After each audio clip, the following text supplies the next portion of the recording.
Step into analysis, please. Welcome back, everybody. Today we're discussing Westworld Season 4, Episode 2, Well Enough Alone. The episode begins with Clementine living alone away from the chaos, enjoying a peaceful existence until the man in black comes a-knockin'. He attacks her, ultimately looking for Maeve, and Clementine, being the ride or die friend that she is, chooses never to betray her companion. He immediately shoots, knowing that there are simpler ways to finding out what is inside of a host's mind, and we come to Maeve and Caleb driving through the country.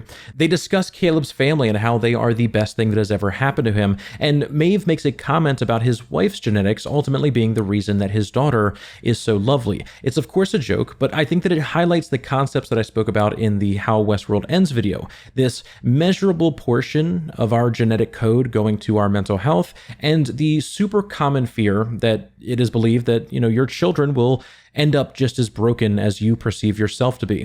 The scene moves away from playful banter and instead focuses on Maeve's isolation in the woods and how she wasn't lonely in the slightest, which maybe that's true. I mean, who could really determine?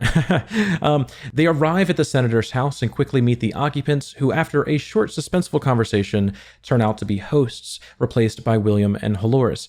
They attack Caleb and Maeve, ultimately losing to Jedi mind tricks. Now, this interaction with the host not being able to be controlled at first was an interesting one. When it first happened, I thought, oh, good. Dolores, in her efforts to upgrade the hosts, patched the mesh network access, or just eliminated it outright, which presented the ultimate backdoor into the host's mind. And it made them a much vulnerable system than I think that they needed to be outside of the park. But then it turned out that she still had access to, the mesh network to interface directly like this and shut him down. But it was just kind of harder. This feels like an oversight by Hale here, who was ultimately upgrading the host. So I do wonder if this isn't the tower in play here, and really Hale is playing the long con, making Maeve believe that she still has this ace up her sleeve. Maeve begins the interrogation, and we get this line. Who are you? An emissary of the New World Order. And my jaw dropped. Like, to directly say this is the New World Order and the reaction of Caleb, it feels like he is finally realizing that all of that time spent telling his war buddies about his crazy theories, have finally been validated. She taps into the senator's mind, and we see them being replaced by the Dolores hosts. And we learn ultimately that this was William trying to get the senator to change legislation in order to advance something with the park that they are opening. This scene, tied with the golf scene later, tells us that William is financing a great deal of political people in order to have favor with them later on. It feels like he's playing all sides, not simply backing a single party, so that no matter what, he can stay in some degree of control. Maeve sees that the wife is alive and that they were going to use her for Dolores' little experiment, which turns out to be the flies controlling them. The opening credits roll and we come to Delos headquarters and Jim Navarro, who works for the US government counterterrorism division and is subverted by the relentless, refreshing Clementine. She quickly dismisses them, citing their lack of appointment, and we return to Caleb and Maeve. They continue where they left off, discovering the barn and the livestock that Dolores mentioned before, finding all but one creature slaughtered. Anastasia. Now, this scene was pretty telling to me about the overall tower system. We hear her humming and the sound of the flies as she cuts into the dead bodies of her once prized equestrians. Caleb says her name and she stops humming and started looking around, asking what happened to the horses. Now, I believe what is happening is that the tower is a tower deployed by Dolores that might do many things, but one of them is definitely some kind of correlation to the control and management of the flies. I believe that they have a wireless connection to these flies, with the flies receiving commands from this centralized location and the flies transmitting data back to the command center. I think they disengage the control over Anastasia briefly, and that's when the humming stops and she is able to observe her surroundings, trying to make sense of what happened to the horses. The humming and buzzing is ultimately why I believe the flies are remote controlled as well, because the sound is a type of frequency, and I think the tower communicates on this frequency, or maybe not the same frequency in which, flies and the humming operates, but a frequency where only the flies and the tower can interact and hear and receive, avoiding most detection because it's a protocol that no humans know about, transmitting data on a frequency that nobody is listening for.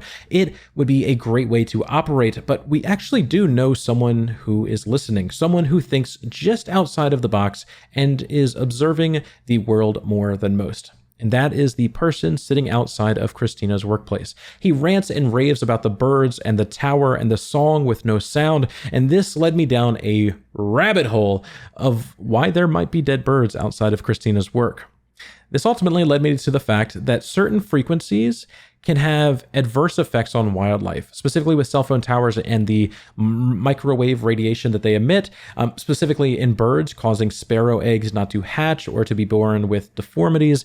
Some studies also showed that bees exposed to this microwave frequency being emitted, resulted in a complete colony collapse. It's pretty scary and sounds completely pulled from the message boards that Caleb and his war buddies are probably frequenting, but I found both of those studies on .edu websites, and from what I can tell, it's a possibility. I don't know. Do your own research. I'm not a scientist. Anyway, Anastasia then starts humming again, which I believe is indicating to the audience that the frequency is once again being utilized. She is receiving new commands. She begins talking very clearly about how Maeve and Caleb are invited to the opening night at the Opera House for Don Giovanni, a world-famous opera about a playboy who manages to drive his own destruction over the course of a single day. At least I believe that is the synopsis. I know nothing about opera. Please comment if there is anyone that feels more qualified to give that little tidbit of information. But it could metaphorically be about them reopening the park, though again, I'm really not sure it's too important. Anastasia attacks Caleb, saying that he must free her. It's not clear if this was a command from the tower or her own plea, but Maeve quickly takes her out. We then come to Christina, who is replaying Peter jumping off of a bridge in her mind, already awake, affecting the loop in which she is accustomed to. She touches her arm, which has the scratch from when she was attacked by Peter. I believe that they're using that scratch in a similar way to how they used Bernard's scar in season 2. So I 100% believe this points to some of what we're seeing, either being multiple versions of the same person or, again, different time periods like they did before. However, throughout the episode, they make her wear long sleeves, so I'm not sure what that's about. Perhaps it would be too easy if she suddenly just did not have the scratch in the next frame, so maybe they needed to space it out. I'm not sure, but I will be looking for that arm in the future. While she is in the kitchen, we have an interesting shot of her making coffee. At first, I thought that there was some kind of weird camera lens to create this distortion of her for X number of reasons. But if you look a little longer, you will realize that this is a mirrored version of Christina, of the environment, with two Christinas being displayed. Again, with all of the mirror usage by Christina in these first 2 episodes, I think that this might be a simulation or a mirrored world of the real world. Ultimately, shots like these are used for a purpose. There was probably, and without any doubt in my mind, a conversation to, instead of simply pointing the camera at the kitchen, to point the camera at a mirror that was pointing at the kitchen. Mirrors historically have been used in the show, to show that a character is questioning their reality, which she undoubtedly is. But yeah, it kind of feels like more is up with this world. Again, my money is kind of on Mirror World. Christina learns that Peter has a donation fund for the Hope Center for Mental Health, which, let me tell you, wild to see a literal call out to mental health the day after my mental health theory video came out. But let's be as objective as we possibly can. Maya says that even if Christina did write a story like his, he still needed help because ultimately he took his own life, which is also a theme of Westworld. So many people are trying to kill themselves or have already taken their own lives. And I think the reason why is ultimately what we're building towards. Maya says that he was certifiable to get this point across. And I think that kind of highlights the problematic language that stems from a society ignoring mental health. There is a problem that needs to be addressed here. Christina runs to the door. We once again see her in the reflection of this mirror, and she passes the homeless man shouting about the tower. Now, we've already mentioned how his lines were here to highlight the tower is likely transmitting a frequency that only the birds and somehow he are affected by or can perceive, other than the people that are supposed to perceive it. But what's really odd is that he does not acknowledge Christina in this moment. He turns and shouts that they think he is crazy right after she asks him directly about the tower. So it's meant to give the impression that he is responding to her, but his actions have been odd, and I think more than likely one of them isn't actually here. Like, maybe Christina is just remembering this event. It could be way off, and simply this is atypical behavior, behaving in an atypical behavior fashion. But she gets to the door of her building, the camera showing Christina through the distorting glass, passing a whole gang of people around this building that are only wearing black or white. And then we have the birds, which everybody knows that birds aren't real. And again, I touched on the cellular tower correlating to the death of birds rabbit hole that I went down. I honestly had no idea if that was true or not. I still don't. Someone look it up, please. Fact check me. Oh my God. But maybe the most important part is that if that is what the show is hinting, that this is happening at her place of work. This is Olympiad. So here we have this mysterious place of work that may or may not be writing stories that correlate to real lives. We have a homeless person that is shouting about this tower, and we are going to walk the plank on this one and say that we obviously have enough evidence to show that Olympiad is related to the tower, and the tower is related to Haloris's plot, and that transmits a frequency to control the flies and thus humanity. The birds being dead around this building highlights the possibility of that frequency not being safe. And yeah, I'm now assuming that Christina and Haloris's plot are connected, but I'm really, really not sure that they're at the same time. But I guess we'll find out. I haven't worked out all the details because I think that there's a massive chunk of information that is missing, that is, kind of being concealed to help conceal that grander plot that's in motion right now. But based on the fact that Haloris says that she wanted Anastasia to test out this new human experiment, and this man gives the energy that he has been there doing this for a while. And even later on, the mental health facility that has pictures of this tower that have been, possibly hanging there for a while, it feels like there is definitely some time trickery going on. I do wish that her arm was showing, because again, it feels like the system that they are going to use to inform the audience of when things are actually happening. But yeah, I mean, it probably would be too obvious if she was just looking at this bird and then, had no scratch from the previous night. One disclaimer, because I know that this will be a comment, birds can fly into buildings and die. It happens all the time. I've seen it living in the city. I don't think the show cares to highlight that. Everything is done for a purpose. If this was actually done for this purpose, then it would be like, why, right? Dead birds exist in cities. Who could have guessed that? I think it is deeper with this interesting connection to the radio wave or microwave frequency that is probably coming from this building going out into the world.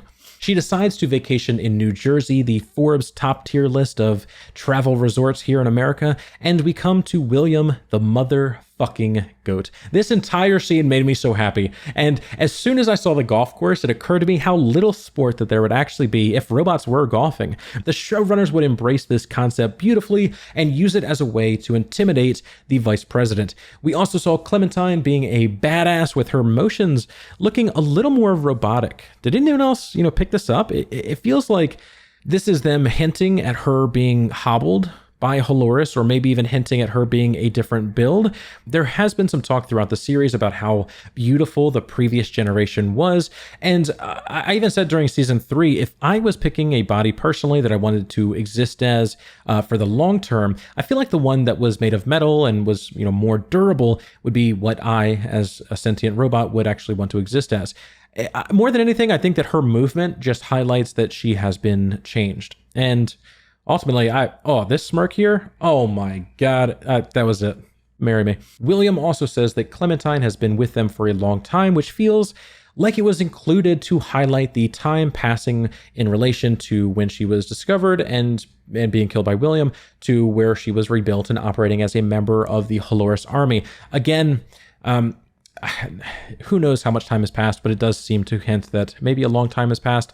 The conversation is ultimately about the mess out west, which is the park that William describes as being ready, only hanging on a flip of a single switch. That, of course, being the power switch that he flips later. The overall narrative between the US government and William is that he wants to open a new park, and the government is getting in the way in various ways. And that is ultimately why he is killing and replacing members of the government, because it is easier to get stuff done.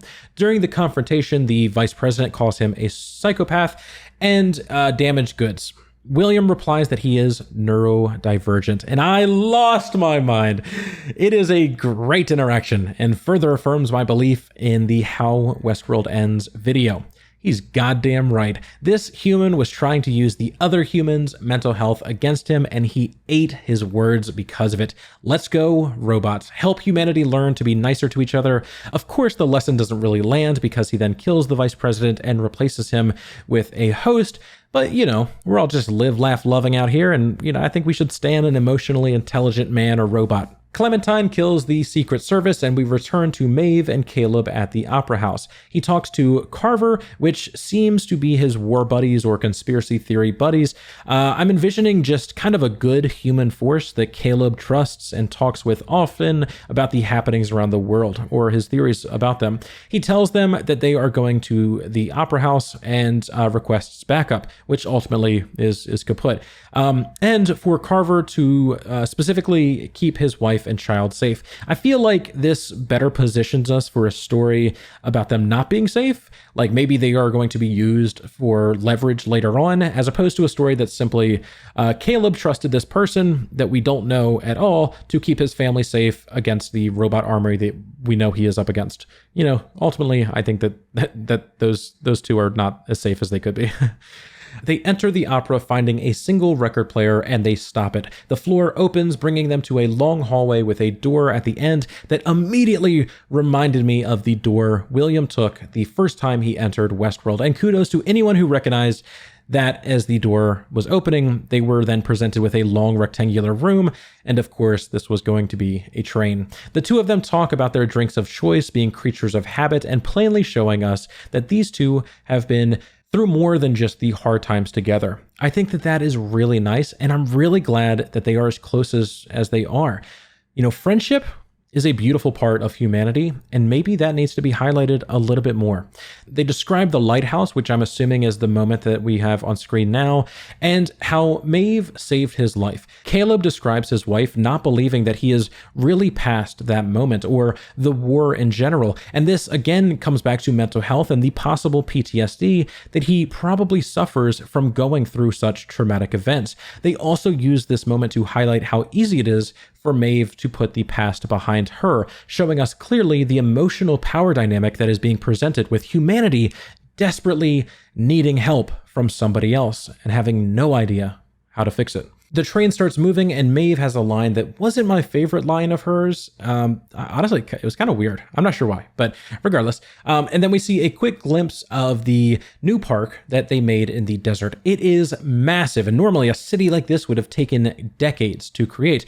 But this is the future and a sci-fi show where people have infinite money, and it's not real. So it's really hard to draw a conclusion about the relative time range in which this has been constructed. We then see Jim Navarro meeting the leader of the New World Order, feeling oh so validated as he too becomes a remote-controlled Muppet of Dolores. She describes not wanting to simply kill and replace all humans because it would be awkward for the hosts that she hopes to bring into this world. So I guess that explains why she's doing things the way that she's doing. I'm not sure. There could be more to the flies, but I think that could be enough. I would have loved a throwaway kind of like snappy line by this character saying maybe it was cheaper to use the bugs because humanity is already trash, something like that. But overall, I'm satisfied with this interaction. Dolores is a god, and I cannot wait to see the new hosts that she hopes to bring into the world whenever she does. Also, completely random thought, I wonder if the hosts will be randomly generated or not. Like for the creation of humans, we're pretty limited to the affects of our our lineage, but they might not have that, right? In a deterministic universe, randomly generated anything is never truly random, but it would give the appearance of random and make most of the hosts feel like they were their own unique entity, not modeled after anybody or anything else. That feels like the most genuine way in which sentient beings capable of being created like this would, kind of choose to be born. And then they could alter their code as they see fit. But I don't know. I feel like this is such a good rabbit hole, but I don't want to get lost into it. We then return to Christina on her spur of the moment trip to New Jersey, again, Forbes Top 100, and we hear her accessing her brainstorming files for a story that she wrote titled P. Myers. The system will then go into detail about the perfectly paralleled story that resulted in Peter Myers jumping from that building. This entire trip still makes me believe that previously she accessed data from the strategy engines of Season 3 and is mistakenly writing the futures of humanity that she witnessed from that simulated future. I believe the system is destroyed, but she is looking for inspiration for stories and mistakenly tapping into those simulated futures. They then believe that they are fated to those cruel outcomes and probably end up perpetrating them. I do still think that there are some funny timeline stuff that needs to be clarified. 100% is probably still happening, but that's my most affirmed belief about these stories.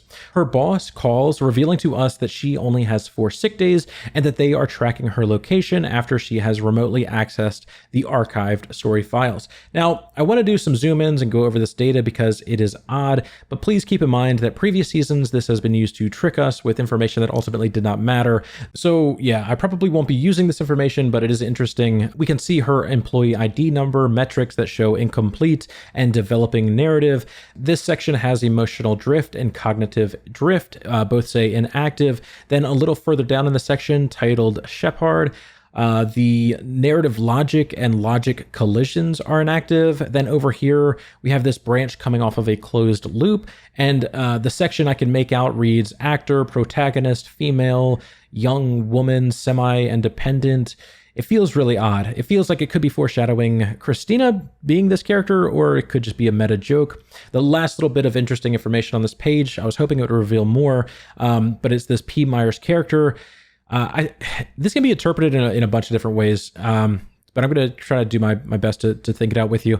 I think that this maybe reads as character NP1, like NPC number 1.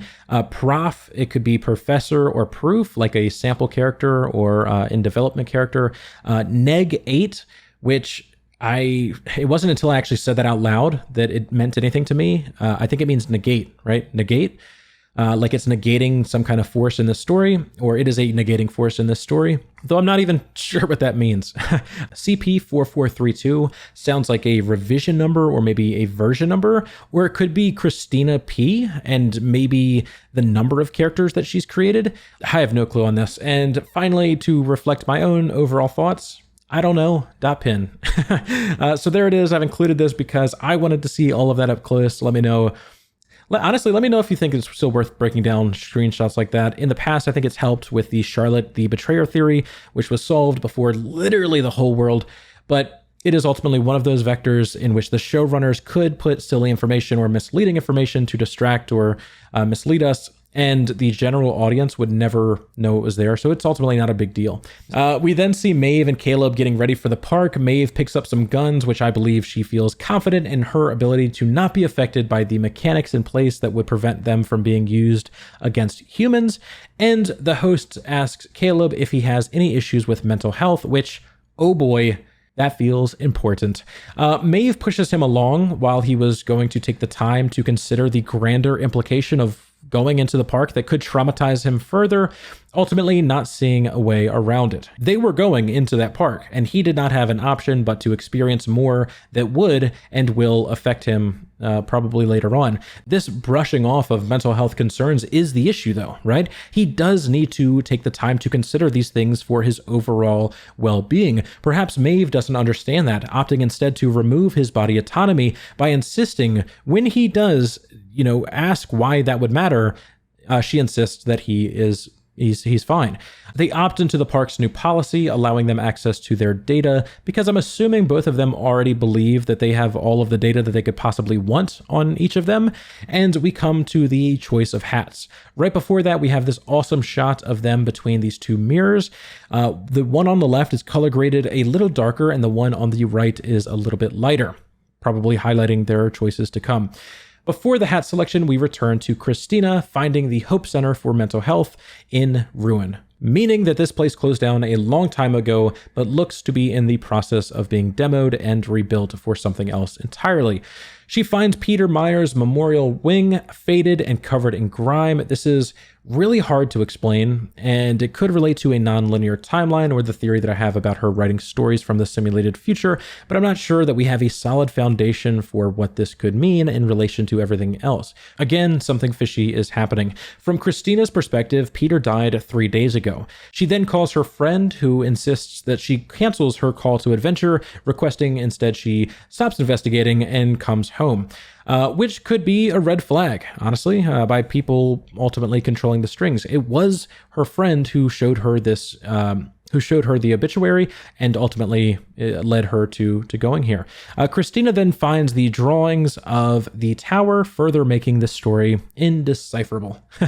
We finally see our boy William, who is alive and at the mercy of Dolores. It's not exactly clear why she wants him to live, other than to literally torture him to be the loser like she was for so many years inside of the park. The showrunners describe him as her pet.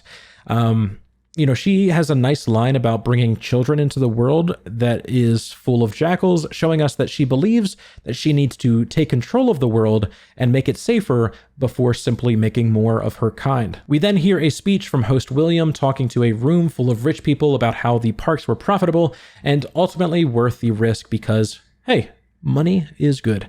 He flips the switch and we're introduced to the roaring 20s park, Maeve and Caleb choosing not to wear a hat, this highlighting the concept of them maybe no longer believing that people are so black and white, are so good and bad, and the train opens to Temperance, the Sweetwater starting zone of this new park that looks to be like the most fun park yet. But with that we come to the end of the video. Please sound off in the comments below. Let me know what you thought of this video. That will always be the best way to help me, progress and make me aware if I'm doing a good job or not. It keeps me motivated to make more as well. I love hearing your theories, your overall thoughts on the episode, and the walls of text detailing your own personal philosophical stance on these subjects that we're discussing. I genuinely love that so much, and thank you for providing that to me. Special shout out to everyone over on the Patreon, including this month's highest tier donor, Michael Link, the man, the myth, the legend. If you'd like a shout out just like him at the end of each video, please consider checking out the Patreon in the description below. Also, please share this video if you would like to see this channel grow. It shows the YouTube algorithm that you really liked it and others might like it as well, meaning that it will be pushed to their recommendation feeds and thus, more people get to see it. I'm trying to hit 50,000 subscribers before the end of the season, and I could only do that with your oh so positive influence. Much love, everybody, and I cannot wait to talk to you all again soon.